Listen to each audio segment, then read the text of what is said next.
وما يعلم جنود ربك إلا هو. أنثى حيوان الوشك المصري المفترس. يا على كم الإحراج. عارف لما تكون شايف نفسك إن أنت كل حاجة، وبعدها ربنا سبحانه وتعالى يوضع سره في أضعف خلقه علشان يبين للعالم كله إنك ولا أي حاجة.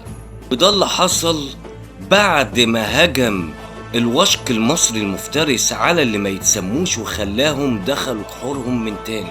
ولله المثل الأعلى، يوضع سره في أضعف خلقه. زي ما يكون ربنا سبحانه وتعالى عايز يوصل للشعب المصري رسالة.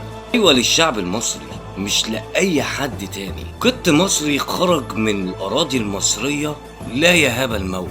تخيل بقى إن الجندي المصري مرتبته عند ربنا أعلى من القط بمراحل. تخيل بقى إن سباع الأرض اللي وصفهم الأمير سيف الدين قطز وصف الجندي المصري بالسبع الأسد، ووصف التتار بالرتود.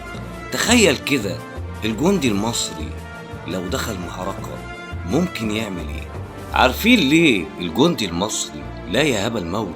لأن الجندي المصري دايما بيدافع عن حقه، عن وطنه، عن دينه، عن ممتلكاته، عن عرضه. مصر على مر العصور والأزمنة لم تعتدي على أي شعب، بل هي المعتدى عليها. عشان كده هتلاقي القوة الدفاعية في الجيش المصري صلبة وقوية. مصر عندهم دايما بيبقى بكلمة الله أكبر.